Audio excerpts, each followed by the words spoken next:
ਮੇਰੇ ਪਿਆਰੇ ਦੇਸ਼ਵਾਸੀਓ, ਨਮਸਕਾਰ। ਅੱਜ ਮਨ ਕੀ ਬਾਤ ਦੇ ਇੱਕ ਹੋਰ ਐਪੀਸੋਡ ਦੇ ਜ਼ਰੀਏ ਅਸੀਂ ਇਕੱਠੇ ਹੋ ਰਹੇ ਹਾਂ। ਇਹ 2022 ਦੀ ਪਹਿਲੀ ਮਨ ਕੀ ਬਾਤ ਹੈ। ਅੱਜ ਅਸੀਂ ਫੇਰ ਅਜਿਹੀਆਂ ਚਰਚਾਵਾਂ ਨੂੰ ਅੱਗੇ ਵਧਾਵਾਂਗੇ ਜੋ ਸਾਡੇ ਦੇਸ਼ ਅਤੇ ਦੇਸ਼ਵਾਸੀਆਂ ਦੀਆਂ ਸਕਾਰਾਤਮਕ ਪ੍ਰੇਰਣਾਵਾਂ ਅਤੇ ਸਮੂਹਿਕ ਯਤਨਾਂ ਨਾਲ ਜੁੜੀਆਂ ਹੋਈਆਂ ਨੇ। ਅੱਜ ਸਾਡੇ ਪੂਜਨੀਕ ਬਾਪੂ ਮਹਾਤਮਾ ਗਾਂਧੀ ਜੀ ਦੀ ਬਰਸੀ ਵੀ ਹੈ। 30 ਜਨਵਰੀ ਦਾ ਇਹ ਦਿਨ ਸਾਨੂੰ ਬਾਪੂ ਦੀਆਂ ਸਿੱਖਿਆਵਾਂ ਦੀ ਯਾਦ ਦਿਵਾਉਂਦਾ ਹੈ। ਅਜੇ ਕੁਝ ਦਿਨ ਪਹਿਲਾਂ ਹੀ ਅਸੀਂ ਗਣਤੰਤਰ ਦਿਵਸ ਵੀ ਮਨਾਇਆ। ਦਿੱਲੀ ਵਿੱਚ ਰਾਜਪੱਥ ਤੇ ਅਸੀਂ ਦੇਸ਼ ਦੀ ਬਹਾਦਰੀ ਅਤੇ ਸਮਰੱਥਾ ਦੀ ਜੋ ਝਾਕੀ ਵੇਖੀ, ਉਸ ਨੇ ਸਾਨੂੰ ਮਾਣ ਅਤੇ ਉਤਸ਼ਾਹ ਨਾਲ ਭਰ ਦਿੱਤਾ ਹੈ। ਇੱਕ ਬਦਲਾਅ ਜੋ ਤੁਸੀਂ ਵੇਖਿਆ ਹੋਵੇਗਾ, ਹੁਣ ਗਣਤੰਤਰ ਦਿਵਸ ਸਮਾਰੋਹ 23 ਜਨਵਰੀ ਯਾਨੀ ਨੇਤਾ ਜੀ ਸੁਭਾਸ਼ ਚੰਦਰ ਬੋਸ ਦੀ ਜਨਮ ਜਯੰਤੀ ਤੋਂ ਸ਼ੁਰੂ ਹੋਵੇਗਾ ਅਤੇ 30 ਜਨਵਰੀ ਤੱਕ ਯਾਨੀ ਬਾਪੂ ਜੀ ਦੀ ਬਰਸੀ ਤੱਕ ਚੱਲੇਗਾ। ਇੰਡੀਆ ਗੇਟ ਤੇ ਨੇਤਾ ਜੀ ਦਾ ਡਿਜੀਟਲ ਬੁੱਤ ਵੀ ਸਥਾਪਿਤ ਕੀਤਾ ਗਿਆ ਹੈ। ਇਸ ਗੱਲ ਦਾ ਜਿਸ ਤਰ੍ਹਾਂ ਨਾਲ ਦੇਸ਼ ਨੇ ਸਵਾਗਤ ਕੀਤਾ, ਦੇਸ਼ ਦੇ ਹਰ ਕੋਨੇ ਤੋਂ ਆਨੰਦ ਦੀ ਜੋ ਲਹਿਰ ਉੱਠੀ, ਹਰ ਦੇਸ਼ਵਾਸੀ ਨੇ ਜਿਸ ਤਰ੍ਹਾਂ ਦੀਆਂ ਭਾਵਨਾਵਾਂ ਪ੍ਰਗਟ ਕੀਤੀਆਂ, ਉਸ ਨੂੰ ਅਸੀਂ ਕਦੇ ਭੁੱਲ ਨਹੀਂ ਸਕਦੇ। ਸਾਥੀਓ, ਆਜ਼ਾਦੀ ਦੇ ਅੰਮ੍ਰਿਤ ਮਹਾਉਤਸਵ ਵਿੱਚ ਦੇਸ਼ ਇਨ੍ਹਾਂ ਯਤਨਾਂ ਦੇ ਜ਼ਰੀਏ ਆਪਣੇ ਰਾਸ਼ਟਰੀ ਪ੍ਰਤੀਕਾਂ ਨੂੰ ਫਿਰ ਤੋਂ ਸਥਾਪਿਤ ਕਰ ਰਿਹਾ ਹੈ। ਅਸੀਂ ਵੇਖਿਆ ਕਿ ਇੰਡੀਆ ਗੇਟ ਦੇ ਨੇੜੇ ਅਮਰ ਜਵਾਨ ਜਯੋਤੀ ਅਤੇ ਨਜ਼ਦੀਕ ਹੀ ਨੈਸ਼ਨਲ ਵਾਰ ਮੈਮੋਰੀਅਲ ਤੇ ਰੋਸ਼ਨ ਜਯੋਤੀ ਨੂੰ ਇੱਕ ਕੀਤਾ ਗਿਆ। ਇਸ ਭਾਵੁਕ ਮੌਕੇ ਤੇ ਕਿੰਨੇ ਹੀ ਦੇਸ਼ਵਾਸੀਆਂ ਅਤੇ ਸ਼ਹੀਦ ਪਰਿਵਾਰਾਂ ਦੀਆਂ ਅੱਖਾਂ ਵਿੱਚ ਅੱਥਰੂ ਸਨ। ਨੈਸ਼ਨਲ ਵਾਰ ਮੈਮੋਰੀਅਲ ਵਿੱਚ ਆਜ਼ਾਦੀ ਤੋਂ ਬਾਅਦ ਸ਼ਹੀਦ ਹੋਏ ਦੇਸ਼ ਦੇ ਸਾਰੇ ਜਾਂਬਾਜ਼ਾਂ ਦੇ ਨਾਂ ਅੰਕਿਤ ਕੀਤੇ ਗਏ ਨੇ।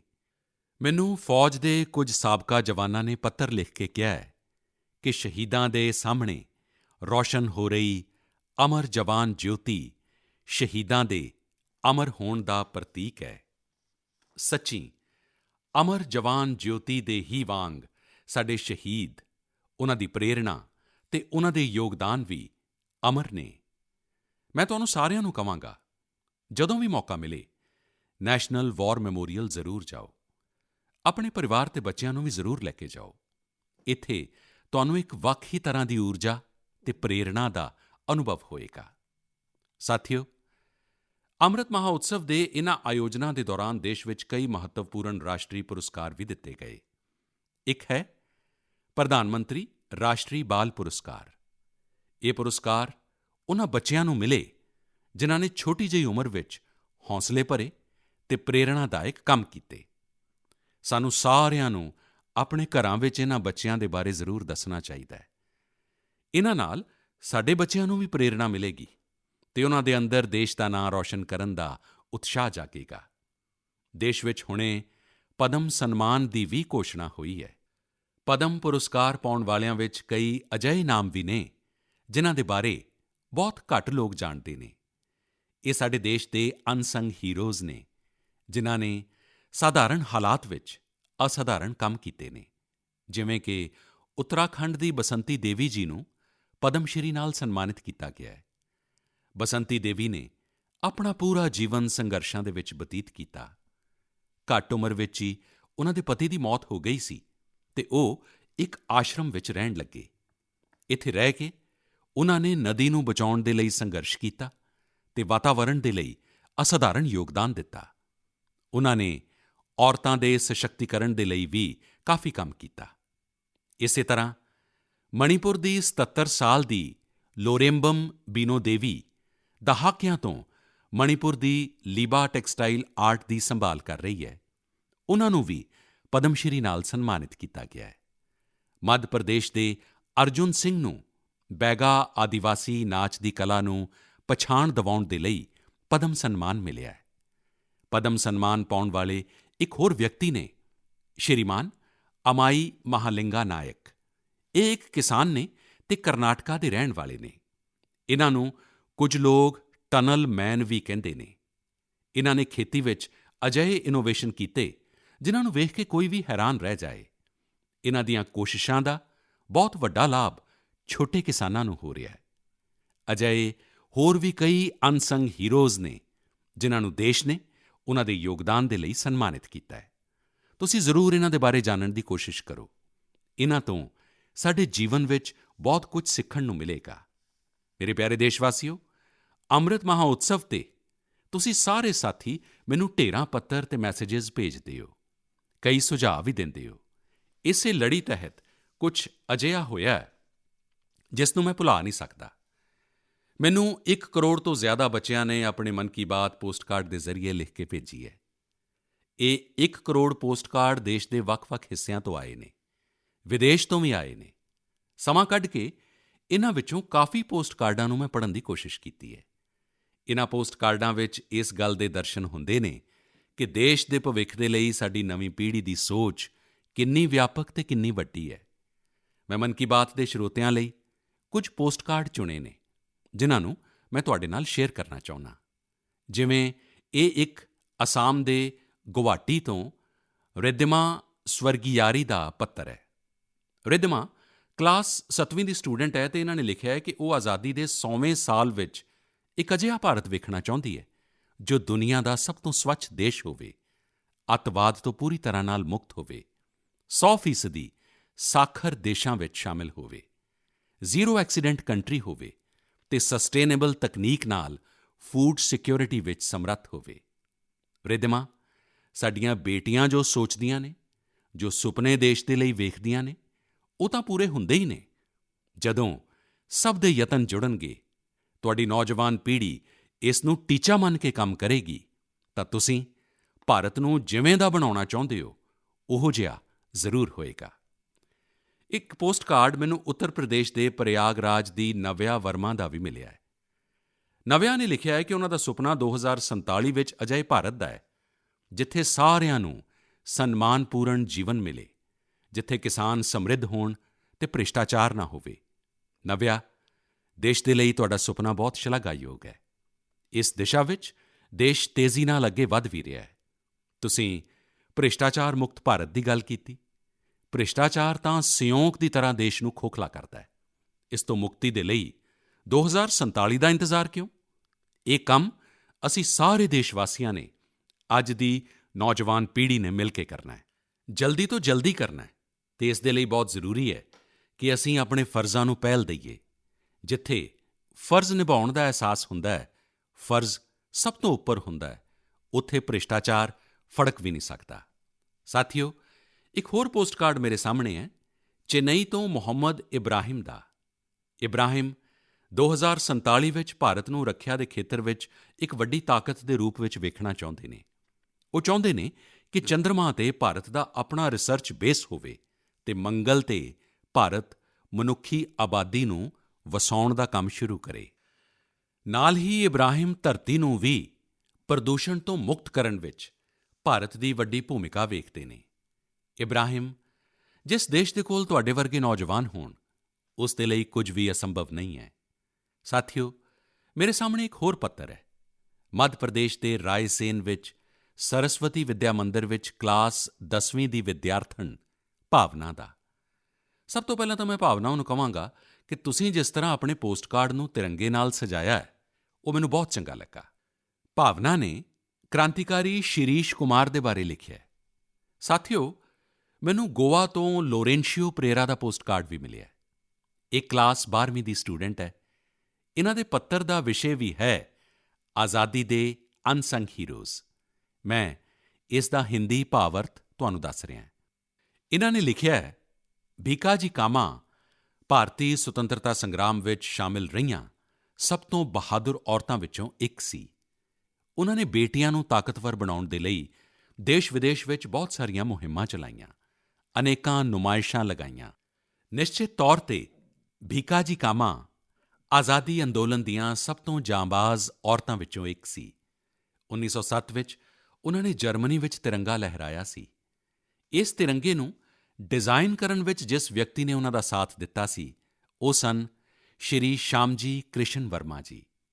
ਸ਼੍ਰੀ ਸ਼ਿਆਮਜੀ ਕ੍ਰਿਸ਼ਨ ਵਰਮਾ ਜੀ ਦੀ ਮੌਤ 1930 ਵਿੱਚ ਜਨੇਵਾ ਵਿੱਚ ਹੋਈ ਸੀ। ਉਨ੍ਹਾਂ ਦੀ ਅੰਤਿਮ ਇੱਛਾ ਸੀ ਕਿ ਭਾਰਤ ਦੀ ਆਜ਼ਾਦੀ ਤੋਂ ਬਾਅਦ ਉਨ੍ਹਾਂ ਦੀਆਂ ਅਸਥੀਆਂ ਭਾਰਤ ਲਿਆਂਦੀਆਂ ਜਾਣ। ਵੈਸੇ ਤਾਂ 1947 ਵਿੱਚ ਆਜ਼ਾਦੀ ਦੇ ਦੂਸਰੇ ਹੀ ਦਿਨ ਉਨ੍ਹਾਂ ਦੀਆਂ ਅਸਥੀਆਂ ਭਾਰਤ ਵਾਪਸ ਲਿਆਉਣੀਆਂ ਚਾਹੀਦੀਆਂ ਸਨ, ਲੇਕਿਨ ਇਹ ਕੰਮ ਨਹੀਂ ਹੋਇਆ। ਸ਼ਾਇਦ ਪਰਮਾਤਮਾ ਦੀ ਇੱਛਾ ਹੋਏਗੀ ਇਹ ਕੰਮ ਮੈਂ ਕਰਾਂ ਅਤੇ ਇਸ ਕੰਮ ਦਾ ਸੁਭਾਗ ਵੀ ਮੈਨੂੰ ਹੀ ਮਿਲਿਆ। ਜਦੋਂ ਮੈਂ ਗੁਜਰਾਤ ਦਾ ਮੁੱਖ ਮੰਤਰੀ ਸੀ ਤਾਂ ਸਾਲ 2003 ਵਿੱਚ ਉਨ੍ਹਾਂ ਦੀਆਂ ਅਸਥੀਆਂ ਭਾਰਤ ਲਿਆਂਦੀਆਂ ਗਈਆਂ ਸਨ। ਸ਼ਾਮਜੀ ਕ੍ਰਿਸ਼ਨ ਵਰਮਾ ਜੀ ਦੀ ਯਾਦ ਵਿੱਚ ਉਨ੍ਹਾਂ ਦੇ ਜਨਮ ਸਥਾਨ ਕੱਛ ਦੇ ਮਾਂਡਵੀ ਵਿੱਚ ਇੱਕ ਸਮਾਰਕ ਦਾ ਨਿਰਮਾਣ ਵੀ ਹੋਇਆ ਹੈ। ਸਾਥੀਓ, ਭਾਰਤ ਦੀ ਆਜ਼ਾਦੀ ਦੇ ਅੰਮ੍ਰਿਤ ਮਹਾਉਤਸਵ ਦਾ ਉਤਸ਼ਾਹ ਸਿਰਫ ਸਾਡੇ ਦੇਸ਼ ਵਿੱਚ ਹੀ ਨਹੀਂ ਹੈ। ਮੈਨੂੰ ਭਾਰਤ ਦੇ ਮਿੱਤਰ ਦੇਸ਼ ਕ੍ਰੋਏਸ਼ੀਆ ਤੋਂ ਵੀ 75 ਪੋਸਟਕਾਰਡ ਮਿਲੇ ਨੇ। ਕ੍ਰੋਏਸ਼ੀਆ ਦੇ ਜਾਗਰੇਵ ਵਿੱਚ school of applied arts and design ਦੇ ਸਟੂਡੈਂਟਸ, ਉਨ੍ਹਾਂ ਨੇ ਇਹ 75 ਕਾਰਡਸ ਭਾਰਤ ਦੇ ਲੋਕਾਂ ਲਈ ਭੇਜੇ ਨੇ ਅਤੇ ਅੰਮ੍ਰਿਤ ਮਹਾਉਤਸਵ ਦੀ ਵਧਾਈ ਦਿੱਤੀ ਹੈ। ਮੈਂ ਤੁਹਾਡੇ ਸਾਰੇ ਦੇਸ਼ ਵਾਸੀਆਂ ਦੇ ਵੱਲੋਂ ਕ੍ਰੋਏਸ਼ੀਆ ਅਤੇ ਉੱਥੋਂ ਦੇ ਲੋਕਾਂ ਨੂੰ ਧੰਨਵਾਦ ਦਿੰਦਾ। ਮੇਰੇ ਪਿਆਰੇ ਦੇਸ਼ ਵਾਸੀਓ, ਭਾਰਤ ਸਿੱਖਿਆ ਅਤੇ ਗਿਆਨ ਦੀ ਤਪੋ ਭੂਮੀ ਰਿਹਾ ਹੈ। ਅਸੀਂ ਸਿੱਖਿਆ ਨੂੰ ਕਿਤਾਬੀ ਗਿਆਨ ਤੱਕ ਹੀ ਸੀਮਿਤ ਨਹੀਂ ਰੱਖਿਆ, ਬਲਕਿ ਇਸ ਨੂੰ ਜੀਵਨ ਦੇ ਇੱਕ ਸਮੁੱਚੇ ਅਨੁਭਵ ਦੇ ਤੌਰ 'ਤੇ ਵੇਖਿਆ ਹੈ।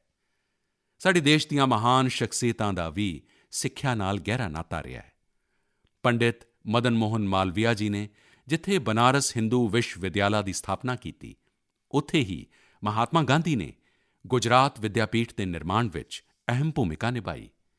ਗੁਜਰਾਤ ਦੇ ਆਨੰਦ ਵਿੱਚ ਇੱਕ ਬਹੁਤ ਪਿਆਰੀ ਜਗ੍ਹਾ ਹੈ, ਵੱਲਭ ਵਿਦਿਆਨਗਰ।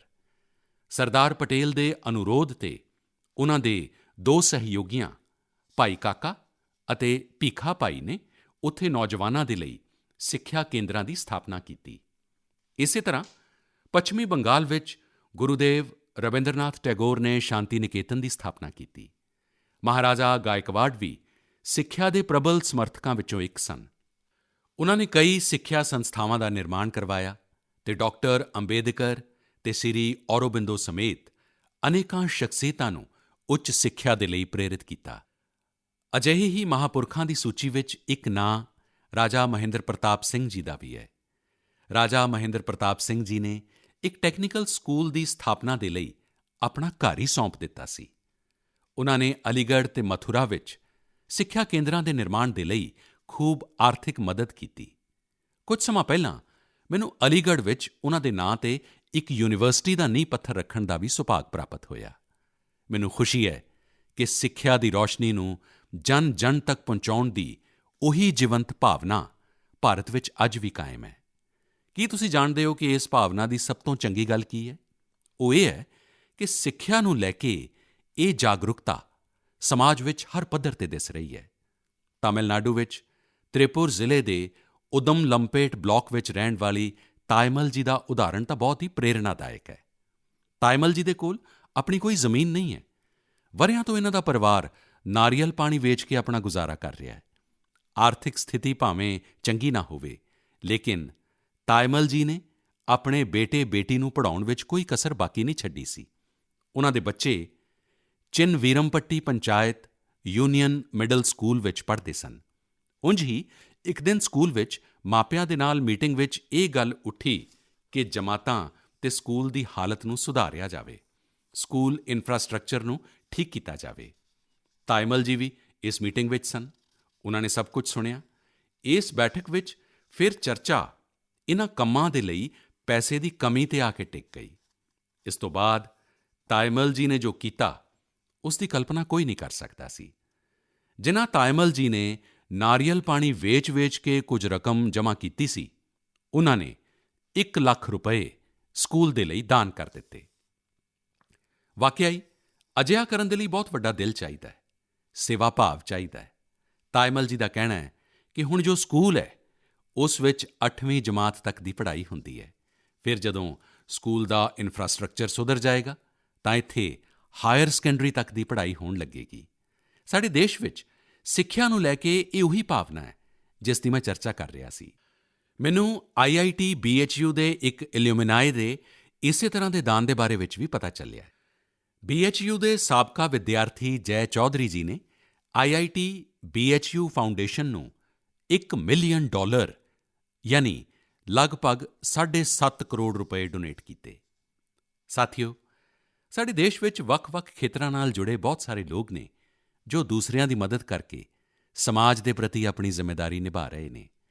ਮੈਨੂੰ ਬੇਹੱਦ ਖੁਸ਼ੀ ਹੈ ਕਿ ਇਸ ਤਰ੍ਹਾਂ ਦੇ ਯਤਨ ਉੱਚ ਸਿੱਖਿਆ ਦੇ ਖੇਤਰ ਵਿੱਚ, ਖਾਸ ਕਰ ਸਾਡੀਆਂ ਵੱਖ-ਵੱਖ ਆਈਆਈਟੀਜ਼ ਵਿੱਚ ਨਿਰੰਤਰ ਵੇਖਣ ਨੂੰ ਮਿਲ ਰਹੇ ਨੇ। ਕੇਂਦਰੀ ਵਿਸ਼ਵ ਵਿਦਿਆਲਿਆਂ ਵਿੱਚ ਵੀ ਇਸ ਤਰ੍ਹਾਂ ਦੇ ਪ੍ਰੇਰਕ ਉਦਾਹਰਣਾਂ ਦੀ ਕਮੀ ਨਹੀਂ ਹੈ। ਇਸ ਤਰ੍ਹਾਂ ਦੀਆਂ ਕੋਸ਼ਿਸ਼ਾਂ ਨੂੰ ਹੋਰ ਵਧਾਉਣ ਦੇ ਲਈ ਪਿਛਲੇ ਸਾਲ ਸਤੰਬਰ ਤੋਂ ਦੇਸ਼ ਵਿੱਚ ਵਿਦਿਆਂਜਲੀ ਮੁਹਿੰਮ ਦੀ ਵੀ ਸ਼ੁਰੂਆਤ ਹੋਈ ਹੈ।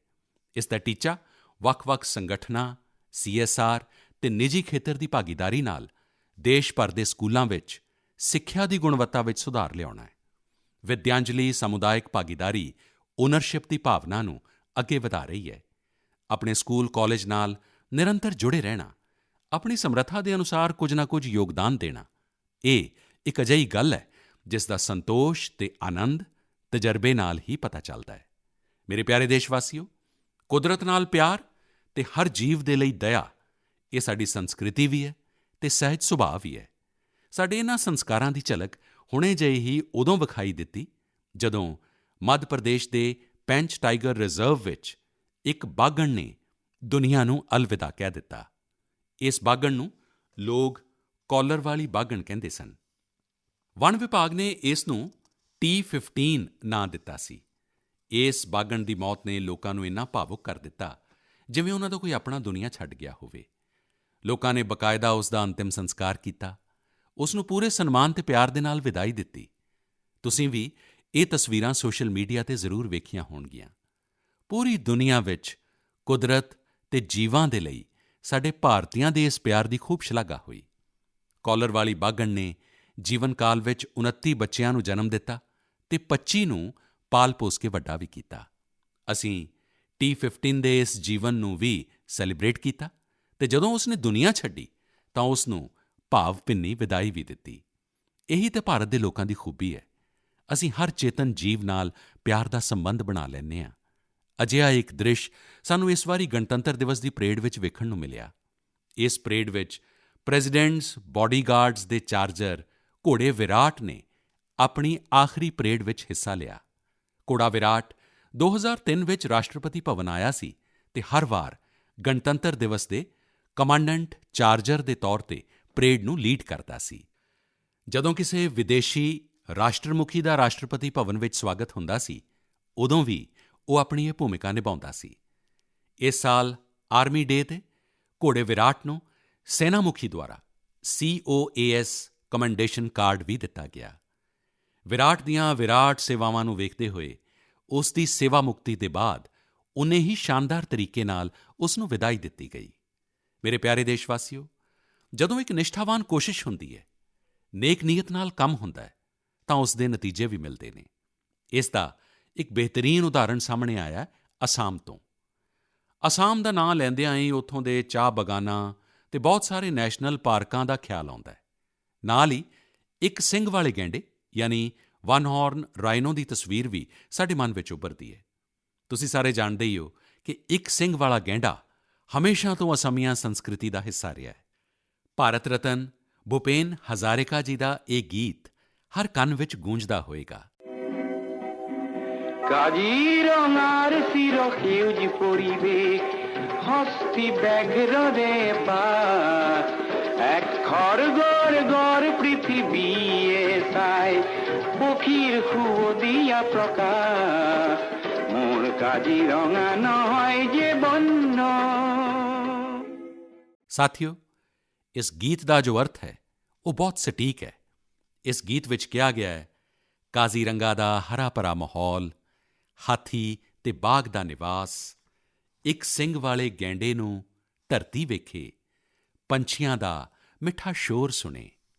ਆਸਾਮ ਦੀ ਵਿਸ਼ਵ ਪ੍ਰਸਿੱਧ ਹੱਥ ਖੱਡੀ ਅਤੇ ਉਣੀ ਹੋਈ ਮੂੰਗਾ ਅਤੇ ਏਰੀ ਦੀਆਂ ਪੁਸ਼ਾਕਾਂ ਵਿੱਚ ਵੀ ਗੈਂਡੇ ਦੀ ਆਕ੍ਰਿਤੀ ਵਿਖਾਈ ਦਿੰਦੀ ਹੈ।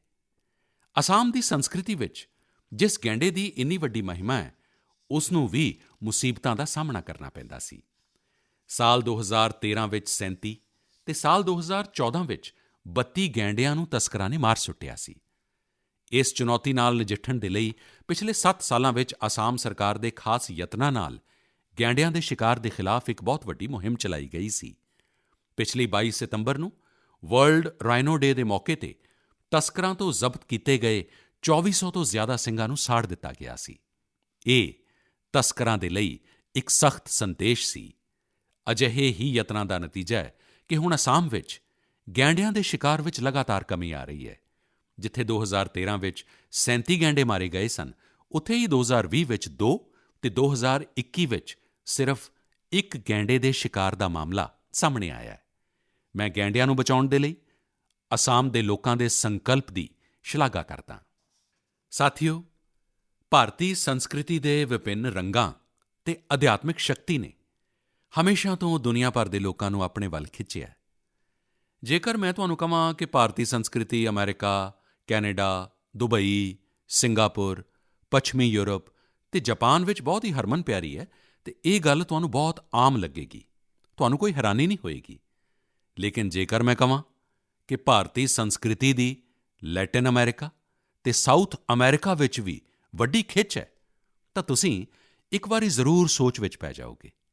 ਮੈਕਸੀਕੋ ਵਿੱਚ ਖਾਦੀ ਨੂੰ ਵਧਾਵਾ ਦੇਣ ਦੀ ਗੱਲ ਹੋਵੇ, ਜਾਂ ਫਿਰ ਬ੍ਰਾਜ਼ੀਲ ਵਿੱਚ ਭਾਰਤੀ ਪਰੰਪਰਾਵਾਂ ਨੂੰ ਹਰਮਨ ਪਿਆਰਾ ਬਣਾਉਣ ਦੀ ਕੋਸ਼ਿਸ਼। ਮਨ ਕੀ ਬਾਤ ਵਿੱਚ ਅਸੀਂ ਇਨ੍ਹਾਂ ਵਿਸ਼ਿਆਂ 'ਤੇ ਪਹਿਲਾਂ ਚਰਚਾ ਕਰ ਚੁੱਕੇ ਹਾਂ। ਅੱਜ ਮੈਂ ਤੁਹਾਨੂੰ ਅਰਜਨਟੀਨਾ ਵਿੱਚ ਲਹਿਰਾ ਰਹੇ ਭਾਰਤੀ ਸੰਸਕ੍ਰਿਤੀ ਦੇ ਝੰਡੇ ਦੇ ਬਾਰੇ ਦੱਸਾਂਗਾ। ਅਰਜਨਟੀਨਾ ਵਿੱਚ ਸਾਡੀ ਸੰਸਕ੍ਰਿਤੀ ਨੂੰ ਬਹੁਤ ਪਸੰਦ ਕੀਤਾ ਜਾਂਦਾ ਹੈ। 2018 ਵਿੱਚ ਮੈਂ ਅਰਜਨਟੀਨਾ ਦੀ ਆਪਣੀ ਯਾਤਰਾ ਦੇ ਦੌਰਾਨ ਯੋਗ ਦੇ ਪ੍ਰੋਗਰਾਮ ਯੋਗਾ ਫਾਰ ਪੀਸ ਵਿੱਚ ਹਿੱਸਾ ਲਿਆ ਸੀ। ਇੱਥੇ ਅਰਜਨਟੀਨਾ ਵਿੱਚ ਇੱਕ ਸੰਸਥਾ ਹੈ, ਹਸਤਿਨਾਪੁਰ ਫਾਊਂਡੇਸ਼ਨ।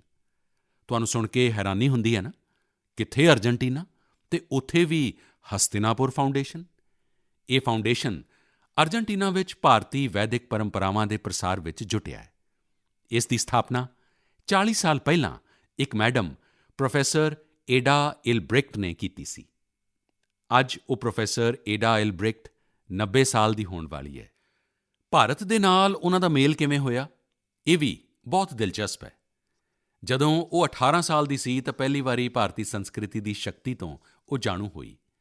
ਉਹਨਾਂ ਨੇ ਭਾਰਤ ਵਿੱਚ ਕਾਫੀ ਸਮਾਂ ਵੀ ਬਿਤਾਇਆ, ਭਗਵਦ ਗੀਤਾ ਅਤੇ ਉਪਨਿਸ਼ਦਾਂ ਦੇ ਬਾਰੇ ਗਹਿਰਾਈ ਨਾਲ ਜਾਣਿਆ। ਅੱਜ ਹਸਤਿਨਾਪੁਰ ਫਾਊਂਡੇਸ਼ਨ ਦੇ 40,000 ਤੋਂ ਜ਼ਿਆਦਾ ਮੈਂਬਰ ਨੇ ਤੇ ਅਰਜਨਟੀਨਾ ਤੇ ਹੋਰ ਲੈਟਿਨ ਅਮਰੀਕੀ ਦੇਸ਼ਾਂ ਵਿੱਚ ਇਸ ਦੀਆਂ ਲਗਭਗ 30 ਸ਼ਾਖਾਵਾਂ ਨੇ। ਹਸਤਿਨਾਪੁਰ ਫਾਊਂਡੇਸ਼ਨ ਨੇ ਸਪੈਨਿਸ਼ ਭਾਸ਼ਾ ਵਿੱਚ 100 ਤੋਂ ਜ਼ਿਆਦਾ ਵੈਦਿਕ ਤੇ ਦਾਰਸ਼ਨਿਕ ਗ੍ਰੰਥ ਵੀ ਪ੍ਰਕਾਸ਼ਿਤ ਕੀਤੇ ਨੇ। ਇਹਨਾਂ ਦਾ ਆਸ਼ਰਮ ਵੀ ਬਹੁਤ ਮਨਮੋਹਕ ਹੈ। ਆਸ਼ਰਮ ਵਿੱਚ 12 ਮੰਦਿਰਾਂ ਦਾ ਨਿਰਮਾਣ ਕਰਵਾਇਆ ਗਿਆ ਹੈ, ਜਿਨ੍ਹਾਂ ਵਿੱਚ ਅਨੇਕਾਂ ਦੇਵੀ ਦੇਵਤਿਆਂ ਦੀਆਂ ਮੂਰਤੀਆਂ ਨੇ। ਇਹਨਾਂ ਸਾਰਿਆਂ ਦੇ ਕੇਂਦਰ ਵਿੱਚ ਇੱਕ ਅਜਿਹਾ ਮੰਦਿਰ ਵੀ ਹੈ ਜੋ ਅਦਵੈਤਵਾਦੀ ਧਿਆਨ ਦੇ ਲਈ ਬਣਾਇਆ ਗਿਆ ਹੈ।